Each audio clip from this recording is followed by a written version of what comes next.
Okay, imagine this for a second. Imagine that the most dedicated, most systematic readers of a country's greatest literature weren't fans or students or professors. They were government spies. Imagine a world where poems and novels were treated like evidence in a crime, and writers were seen as a threat to national security.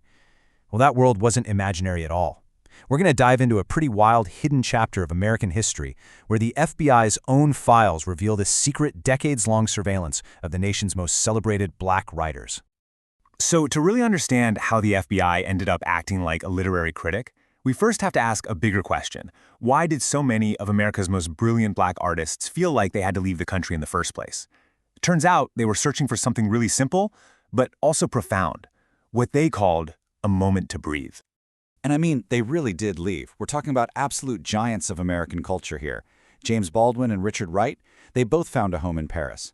The one and only Nina Simone lived all over, from France to Liberia. Langston Hughes spent time in London, and Josephine Baker, well, she became a total icon in France. This wasn't just a coincidence. It was an exodus of pure genius. James Baldwin put it so powerfully back in 1968.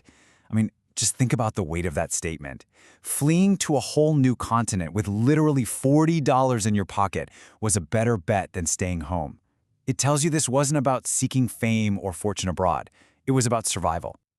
So that's the big question, right? What had already happened to them in America? What was so unbearable that it would push them to leave everything and everyone they knew behind? Well, the answer is buried in thousands and thousands of pages of classified government files. The answer is in a massive, secret archive. For decades, J. Edgar Hoover's FBI was running this systematic surveillance program that targeted dozens of African-American poets, novelists, and playwrights. You know, they weren't just being watched, their art was literally being dissected.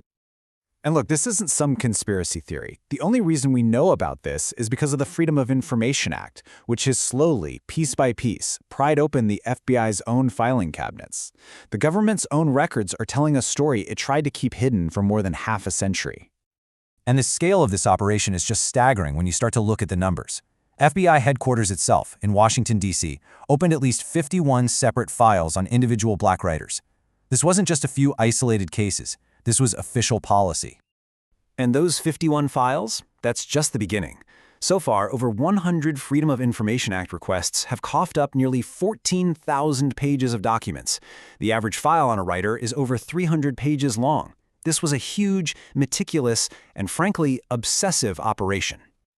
Just to put this all into perspective for you, if you were to go pick up the Norton Anthology of African American Literature, which is like the textbook used in classrooms everywhere, you'd find that the FBI was tracking nearly half of the writers in it, which leads to this stunning, kind of ironic realization. The FBI might have been one of the most dedicated, if, hostile, archivists of black literature in American history. So how exactly did this all work? I mean, it wasn't just about tapping phones or following people around. The FBI developed this surprisingly sophisticated system for literary analysis. They essentially turned their agents into what you could call ghostreaders. One of the most chilling tools they used was something called the Custodial Detention Index. This was a secret hot list of people the FBI planned to just arrest, no trial, if there was ever a national emergency.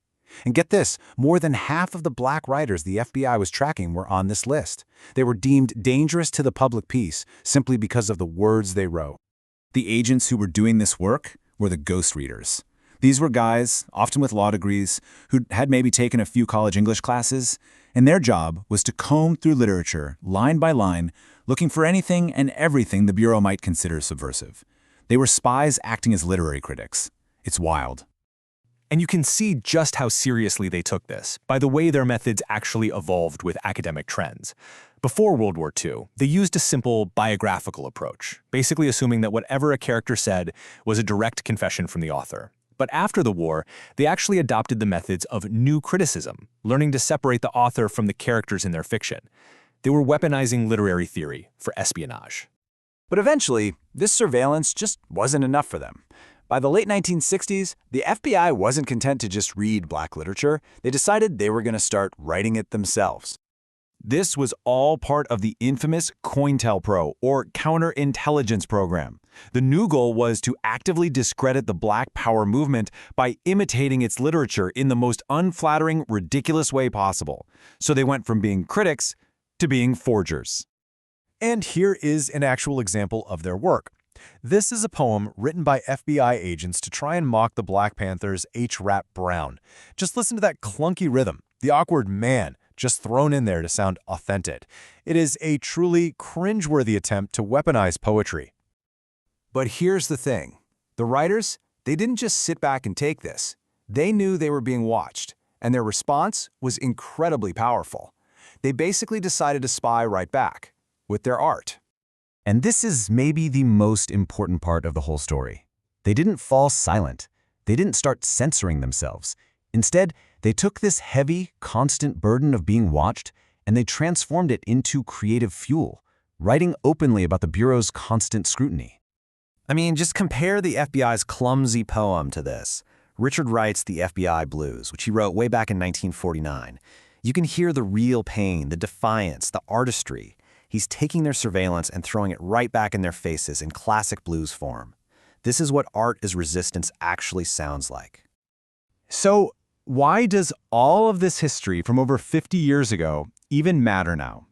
Well, because the echoes of this surveillance are pretty much all around us today.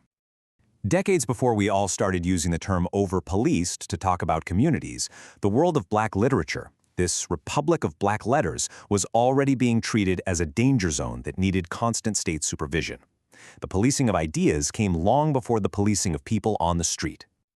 You know, the tools and the language have changed, but the basic dynamic is still strikingly similar. Back then, the FBI read poems and novels. Today, algorithms monitor tweets and posts. The G-men have been replaced by digital surveillance, but the target, it often remains the same.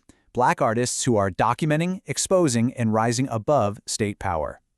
And all of this leaves us with one last big question. When a government reads the art of its own people, not to be inspired or enlightened, but to gather evidence for a file, who is the true subversive here? The artist who's creating the work or the state that's spying on them?